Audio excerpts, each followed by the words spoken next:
अथ श्री बृहस्पतिवार व्रत कथा। एक समय की बात है कि भारतवर्ष में एक राजा राज्य करता था। वह बड़ा ही प्रतापी और दानी था। वह नित्य प्रतिदिन मंदिर दर्शन करने जाता था। वह ब्राह्मण और गुरु की सेवा किया करता था। उसके दरवाजे से कोई भी निराश होकर नहीं लौटता तथा वह प्रत्येक गुरुवार को व्रत रखता एवं पूजन करता था।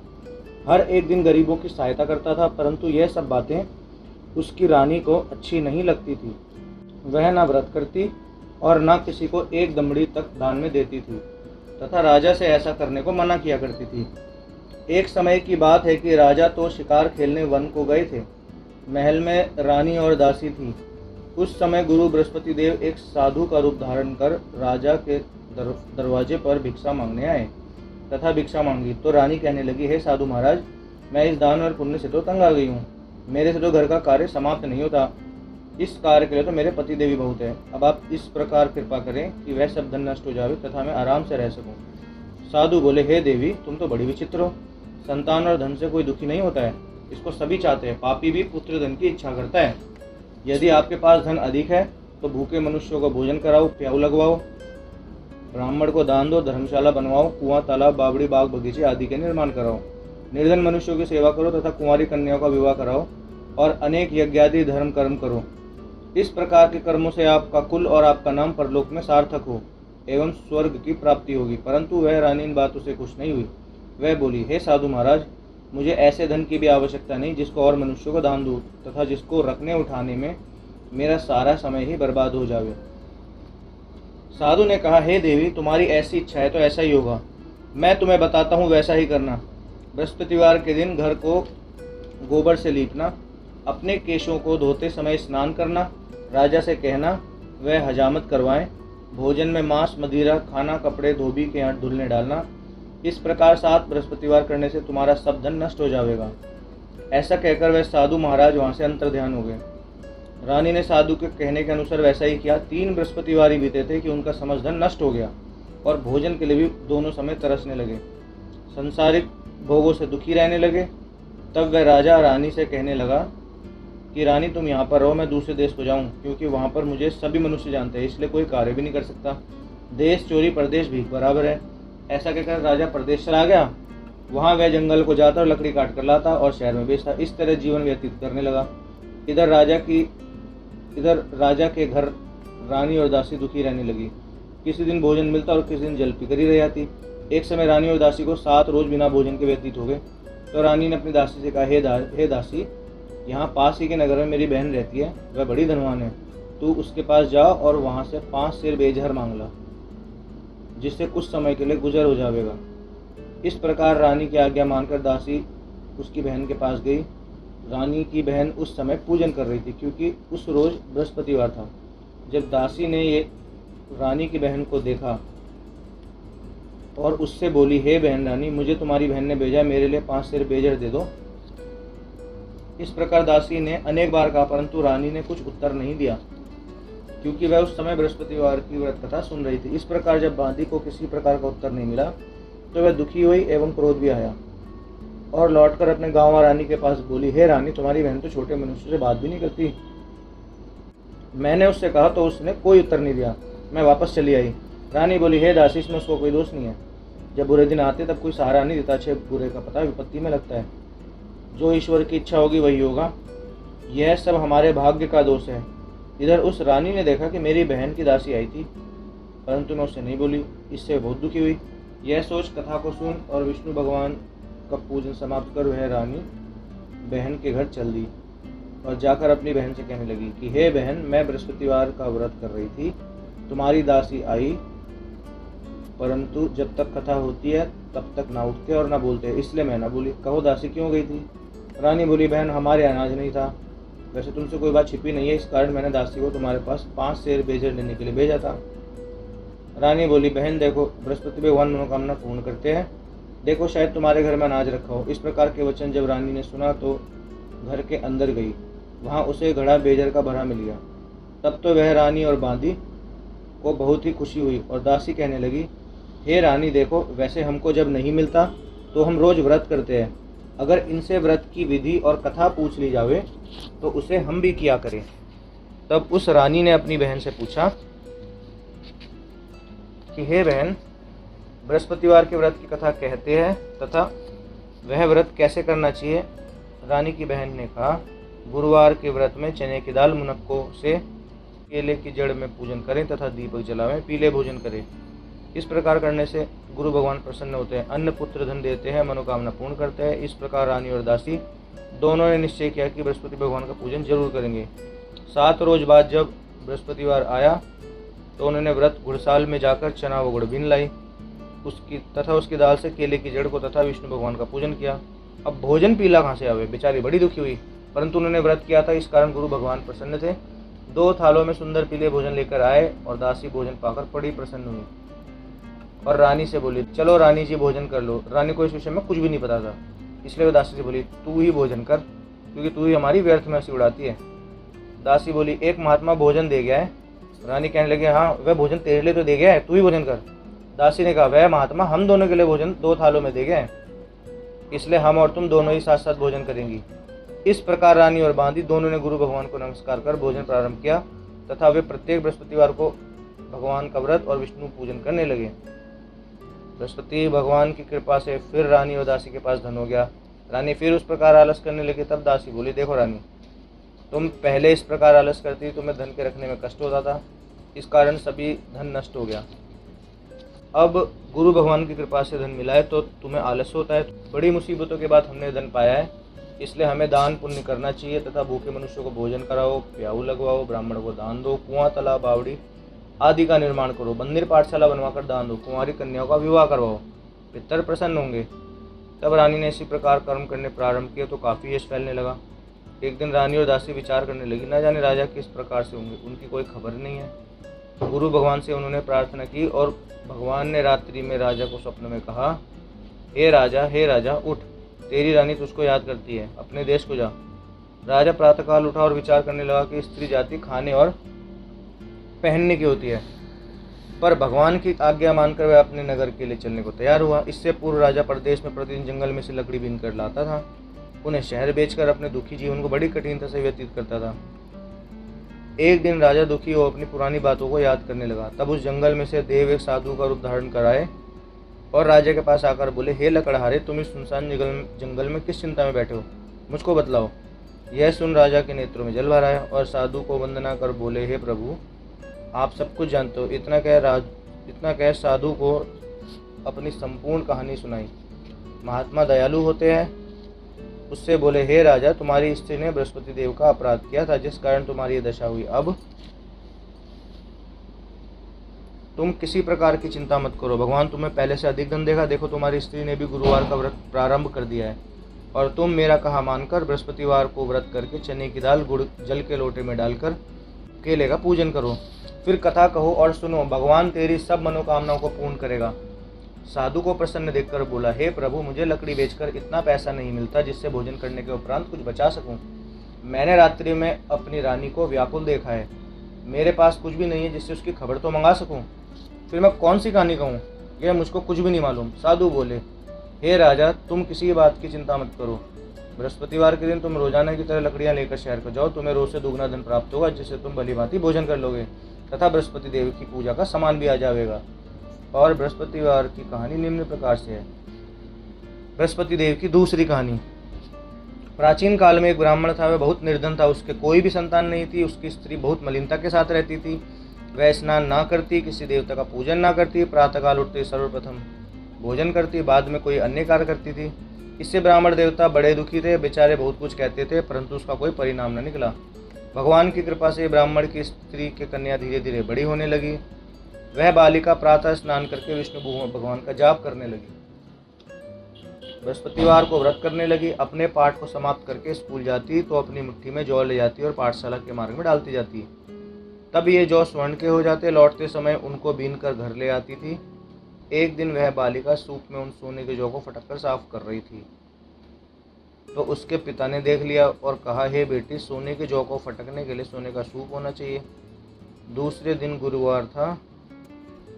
इस कन्या ने व्रत रखा और बृहस्पति देव से प्रार्थना करके कहा, हे प्रभु, मैंने आपकी पूजा सच्चे मन से की हो तो मेरे लिए सोने का सूप दे दो। बृहस्पति देव ने उसकी प्रार्थना स्वीकार कर ली। रोजाना की तरह वह कन्या जौ फैलाती हुई जाने लगी। जब लौटकर जौ बीन रही थी तो बृहस्पति देव की कृपा से सोने का सूप मिला। उसे वह घर ले आई और उससे जौ साफ करने लगी, परंतु उसकी माँ का वही ढंग रहा। एक दिन की बात है, वह कन्या सोने के सूप में जौ साफ कर रही थी। उस समय उस शहर का राजपुत्र वहां होकर निकला। इस कन्या के रूप और कार्य को देखकर मोहित हो गया तथा अपने घर आकर भोजन तथा जल त्याग कर उदासी लेट गया। राजा को जब इस बात का पता लगा तो अपने मंत्रियों के साथ उसके पास गए और बोले, हे बेटा, तुम्हें किस बात का कष्ट है? किसी ने अपमान किया है अथवा कोई और कारण हो सो कहो। मैं वही कार्य करूंगा जिससे तुम प्रसन्न हो। अपने पिता की राजकुमार ने बातें सुनी तो वह बोला, मुझे आपकी कृपा से किसी बात का दुख नहीं है। किसी ने मेरा अपमान नहीं किया, परंतु मैं उस लड़की के साथ विवाह करना चाहता हूँ जो सोने के सूप में जौ साफ कर रही थी। यह सुन राजा आश्चर्य में पड़ा और बोला, हे बेटा, इस तरह की कन्या का पता लगाओ, मैं उसका तेरे साथ विवाह अवश्य करवा दूंगा। राजकुमार ने लड़की के घर का पता बतलाया। तब उस मंत्री उस लड़की के घर गए और ब्राह्मण देवता को सभी हाल बतलाए। ब्राह्मण देवता राजकुमार के साथ अपनी कन्या का विवाह करने के लिए तैयार हो गए तथा विधि के अनुसार ब्राह्मण की कन्या का विवाह राजकुमार के साथ हो गया। कन्या के घर से गरीब का निवास हो गया। अब भोजन के लिए भी अन्न बड़ी मुश्किल से मिलता था। एक दिन दुखी होकर ब्राह्मण देवता अपनी पुत्री के पास गए। बेटी ने पिता की दुखी अवस्था को देखा तथा अपनी माँ का हाल पूछा। तत्पश्चात ब्राह्मण का कुछ समय सुखपूर्वक व्यतीत हुआ।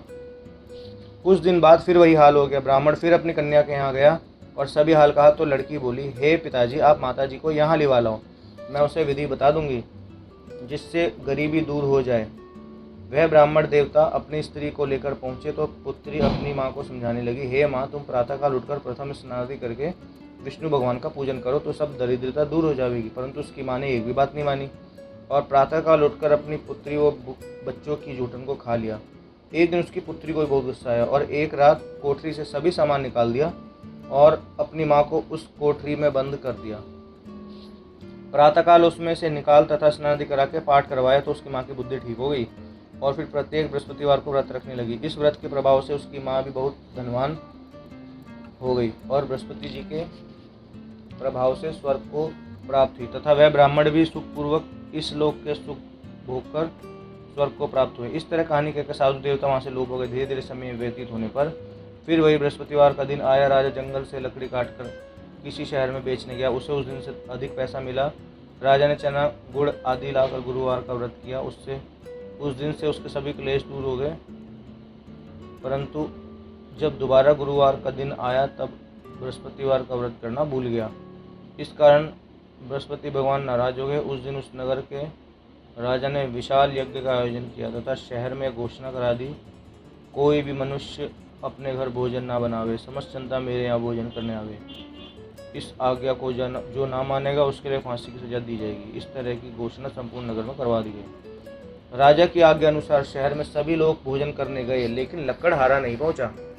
राजा के कर्मचारी उसको अपने साथ ले जाकर भोजन करा रहे थे। रानी की दृष्टि उस खूंटी पर पड़ी जिस पर उसका हार लटका हुआ था। वह वहाँ पर दिखाई नहीं दिया। रानी ने निश्चय किया कि मेरा हार इसी मनुष्य ने चुरा लिया है। उसी समय सैनिक को बुलाकर उसको जेल खाने में डलवा दिया। इस प्रकार राजा जेल खाने में पड़कर बहुत दुखी होकर विचार करने लगा कि ना जाने कौन से पूर्व जन्म के कर्म से मेरे लिए दुख प्राप्त हुआ है। और उसी समय उसी साधु को याद करने लगा जो कि जंगल में मिले थे। उसी समय तत्काल बृहस्पति देव साधु के रूप में प्रकट हो गए और उसकी दशा को देखकर कहने लगे, अरे मूर्ख, तूने बृहस्पति देवता की कथा नहीं की, इस कारण तेरे लिए दुख प्राप्त हुआ है। अब चिंता मत कर, बृहस्पतिवार के दिन जेल खाने के दरवाजे पर 4 पैसे पड़े मिलेंगे, उनसे तू बृहस्पति देव की पूजा करना, तेरे सभी कष्ट दूर हो जाएंगे। बृहस्पतिवार के रोज उसे 4 पैसे मिले।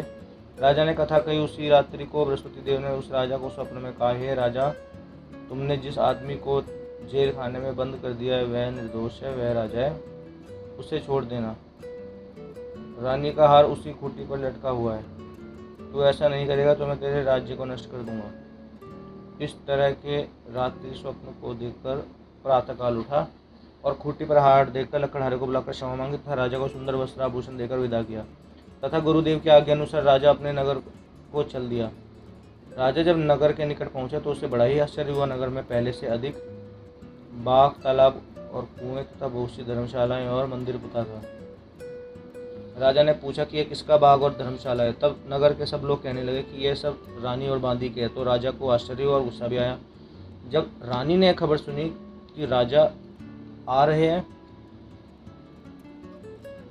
तो उसने बांदी से कहा कि हे दासी, देख राजा हमको कितनी बुरी हालत में छोड़ गए थे, वह हमारी ऐसी हालत देखकर लौट ना जाए, इसलिए तू दरवाजे पर खड़ी हो जा। आज्ञानुसार दासी दरवाजे पर खड़ी हो गई। जब राजा आए तो उन्हें अपने साथ लिवा लाई। तब राजा ने क्रोध करके अपनी तलवार निकाली और पूछने लगे, यह बताओ कि यह धन तुम्हें कैसे प्राप्त हुआ है। तब रानी ने कहा, हमें यह सब धन बृहस्पति देव के व्रत के प्रभाव से प्राप्त हुआ है। राजा ने निश्चय किया कि 7 रोज बाद तो सभी बृहस्पति देव का पूजन करते हैं, परंतु मैं रोजाना दिन में 3 बार कहानी कहा करूँगा तथा रोज व्रत किया करूँगा। अब हर समय राजा के दुपट्टे में चने की दाल बंधी रहती तथा 3 बार कहानी कहता। एक रोज राजा ने विचार किया कि चलो अपने बहन के यहाँ हो आवे। इस तरह निश्चय कर राजा घोड़ों पर सवार हो अपनी बहन के यहाँ को चलने लगा। मार्ग में उसने देखा कि कुछ आदमी एक मुर्दे को लिए जा रहे। उन्हें रोककर कहने लगा, अरे भाइयों, मेरी बृहस्पति देव की कहानी सुन लो। वे बोले, लो हमारा तो आदमी मर गया है, इसको अपनी कथा की पड़ी। आदमी बोले, अच्छा को हम तुम्हारी कथा भी सुनेंगे। राजा ने कथा करनी शुरू की और जब कथा आदि हुई तो मुर्दा हिलने लग गया और जब कथा समाप्त हुई तो राम राम करके वह मनुष्य खड़ा हो गया। आगे मार्ग में उसे एक किसान खेत में हल चलाता मिला। राजा ने देखा उसे और बोले, अरे भैया, तुम मेरी बृहस्पतिवार की कथा सुन लो। किसान बोला, जब तक मैं तेरी कथा सुनूंगा तब तक 4 हरैया जोत लूंगा। जा अपनी कथा किसी और को सुनाना। इस तरह राजा आगे चलने लगा। राजा के हटते ही बैल पछाड़ खाकर गिर गए तथा उसके पेट में बहुत जोर से दर्द होने लगा। उस समय उसकी माँ रोटी लेकर आई। उसने जब देखा तो अपने पुत्र से सब हाल पूछा और बेटे ने सभी हाल कह दिया। तो बुढ़िया दौड़ी दौड़ी उस घुड़सवार के पास गई और उससे बोली, मैं तेरी कथा सुनूंगी, तो अपनी कथा मेरे खेत पर ही चल कर कहना। राजा ने बुढ़िया के खेत पर जाकर कथा कही, जिसके सुनते हुए बैल खड़े हुए तथा किसान के पेट का दर्द बंद हो गया। राजा अपनी बहन के यहाँ पहुँच गया। बहन ने भाई की खूब स्वागत की। दूसरे रोज प्रातःकाल राजा तो वह देखने लगा कि सब लोग भोजन कर रहे।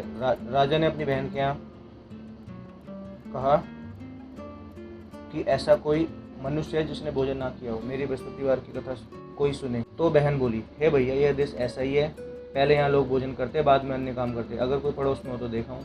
वैसा कहकर देखने चलेगी, परंतु उसे ऐसा कोई व्यक्ति नहीं मिला जिसने भोजन ना किया हो। अतः वह एक कुम्हार के घर गई जिसका लड़का बीमार था। ऐसा मालूम हुआ कि उनके यहाँ 3 रोज से किसी ने भोजन नहीं किया है। रानी ने अपने भाई की कथा सुनने के लिए कुम्हार से कहा। वह तैयार हो गया। राजा ने जाकर बृहस्पतिवार की कथा कही, जिसको सुनकर उसका लड़का ठीक हो गया। अब तो राजा को प्रसन्नता होने लगी। एक रोज राजा ने अपनी बहन से कहा कि हे बहन, हम अपने देश जाएंगे, तुम भी तैयार हो जाओ। राजा की बहन ने अपनी सास से कहा। सास बोली, हाँ चली जा, परंतु अपने लड़कों को मत ले आना, क्योंकि तेरे भाई की कोई औलाद नहीं होती है। बहन ने अपने भैया से कहा, हे भैया, मैं तो चलूँगी, परंतु कोई बालक नहीं जाएगा। राजा बोला, जब कोई बालक नहीं चलेगा तब तुम ही क्या करोगी। बड़े दुखी मन से राजा अपने नगर को लौट आया। राजा ने अपनी रानी से कहा, हम निर्वंशी राजा है, हमारा मुंह देखने का धर्म नहीं और कुछ भोजन आदि नहीं किया। रानी बोली, हे प्रभु, बृहस्पति देव ने हमें सब कुछ दिया है, हमें संतान अवश्य देंगे। उसी रात को बृहस्पति देव ने राजा से स्वप्न में कहा, हे राजा, उठ, सभी सोच को त्याग दे, तेरी रानी गर्भ से है। राजा को यह बात सुनकर बड़ी खुशी हुई। 9वें महीने में उसके गर्भ से एक सुंदर पुत्र पैदा हुआ। तब राजा बोला, हे रानी, स्त्री बिना भोजन के रह सकती है, बिना कहीं नहीं रह सकती। जब मेरी बहन आवे तो मुझसे कुछ कहना मत। रानी ने सुनकर हाँ कर दिया। जब राजा की बहन ने यह शुभ समाचार सुना तो वह बहुत खुश हुई तथा बधाई लेकर अपने भाई के आई। तभी रानी बोली, घोड़ा चढ़कर तो नहीं आई, गधा चढ़ी आई। राजा की बहन बोली, भाभी, मैं इस प्रकार ना कहती तो तुम्हें औलाद मिलती। बृहस्पति देव ऐसे ही है, जैसे जिसके मन में कामनाएं सभी को पूर्ण करते हैं। जो सद्भावना पूर्वक बृहस्पतिवार का व्रत करता है एवं कथा पढ़ता है अथवा सुनता है, दूसरों को सुनाता है, बृहस्पति देव उसकी सदैव रक्षा करते हैं, उसकी सभी मनोकामना पूर्ण करते हैं। भगवान बृहस्पति देव सदैव उनकी रक्षा करते हैं। संसार में सद्भावना से भगवान का पूजन व्रत सच्चे हृदय से करते हैं तो उसकी सभी मनोकामनाएं पूर्ण करते हैं। जैसे सच्ची भावना से बांदी रानी और राजा ने उनकी कथा का गुणगान किया तो उनकी सभी इच्छाएं बृहस्पति देव जी ने पूर्ण की थी। इसलिए सब कथा सुनने के बाद प्रसाद लेकर जाना चाहिए, हृदय से उनका मन करते हुए जयकार बोलना चाहिए। बोलो बृहस्पति देव की जय, विष्णु भगवान की जय। श्री सत्यनारायण जी की आरती।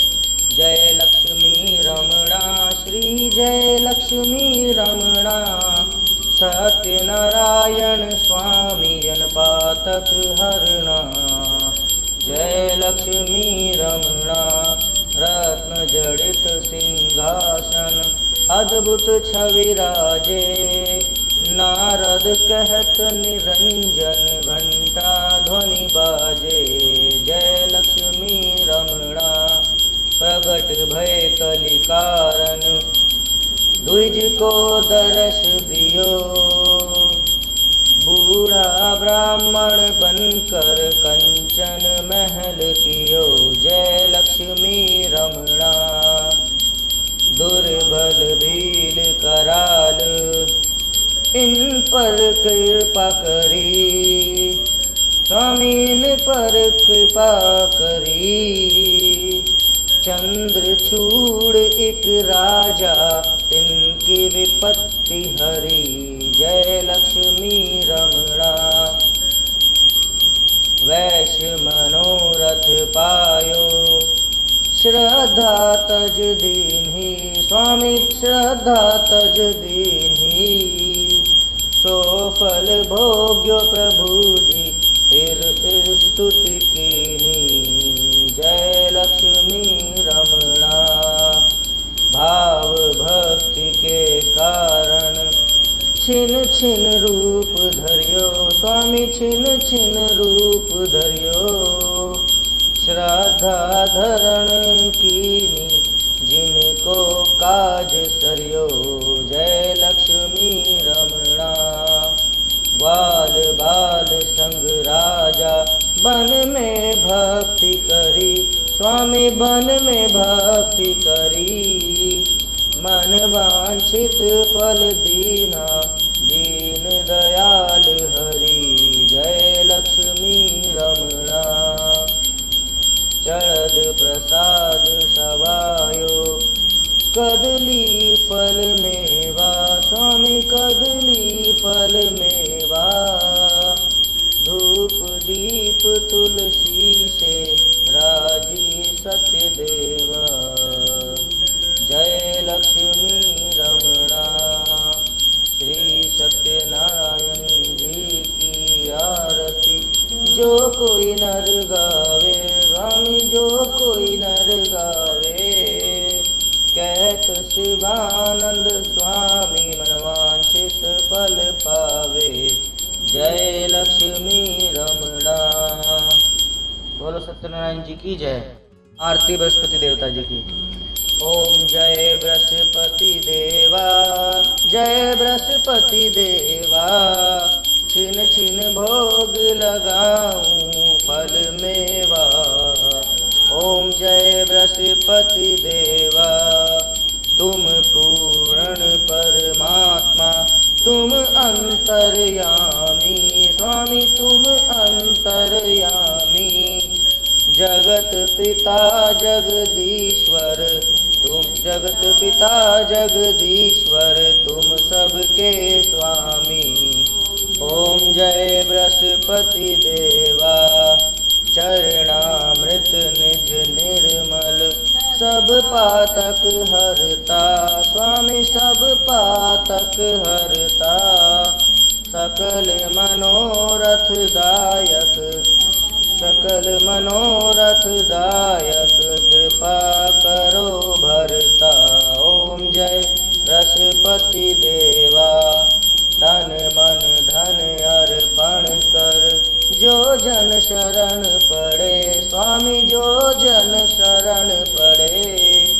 प्रभु प्रकट तब होकर, प्रभु प्रकट तब होकर, आकर द्वार खड़े। ओम जय बृहस्पति देवा। दीन दयाल दयानिधि, भक्तन हितकारी। स्वामी भक्तन हितकारी। पाप दोष सब हरता, पाप दोष सब हरता, भव बंधन हारी। ओम जय बृहस्पति देवा। सकल मनोरथ दायक, सब संशय तारो। स्वामी सब संशय तारो।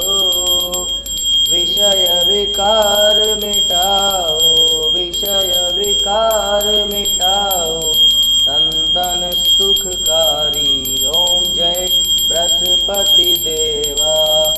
जो कोई आरती तेरी प्रेम सहित गा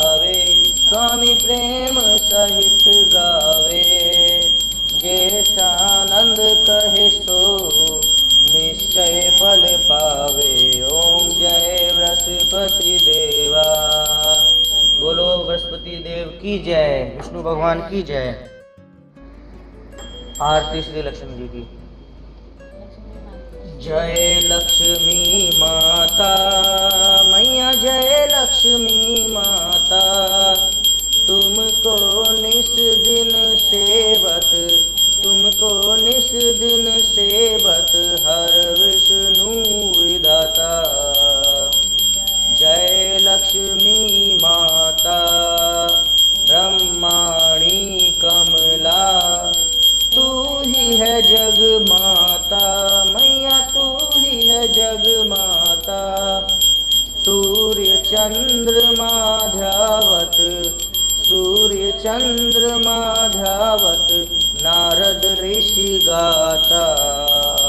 जय लक्ष्मी माता दुर्गा रूप निरंजन, सुख संपत्ति दाता मैया, सुख संपत्ति दाता। जो कोई तुमको ध्यावत, जो कोई तुमको ध्यावत रिद्धि सिद्धि धन पाता। जय लक्ष्मी माता दुर्गा रूप निरंजनी, सुख संपत्ति दाता मैया, सुख संपत्ति दाता। जो कोई तुमको ध्यावत रिद्धि सिद्धि धन पाता। ओम जय लक्ष्मी माता, तू ही है पाताल बसंती, तू ही है शुभ दाता मैया, तू ही है शुभ दाता। कर्म प्रभाव प्रकाशक जग निधि में त्राता। ओम जय लक्ष्मी माता, जिस घर थारा वासा जेही में गुड़ आता मैया, जेही में गुड़ आता। कर न सके सोई कर ले, मन नहीं धड़काता। ओम जय लक्ष्मी माता, तुम बिन यज्ञ न होवे, वस्त्र न होए राता मैया, वस्त्र न होए राता। खान पान का वैभव, खान पान का वैभव तुम बिन गुणदाता। ओम जय लक्ष्मी माता, शुभ गुण सुंदर मुक्ति शिर में दी जाता मैया, शिर में दी जाता। रत्न चतुर्दशता को कोई नहीं पाता। ओम जय लक्ष्मी माता मैया, जय लक्ष्मी माता। जय है आरती लक्ष्मी जी की। जो कोई नर गाता मैया, जो कोई नर गाता, पुर आनंद अति उमंगे पाप उतर जाता। ओम जय लक्ष्मी माता मैया, जय लक्ष्मी माता। बोलो लक्ष्मी माता की जय।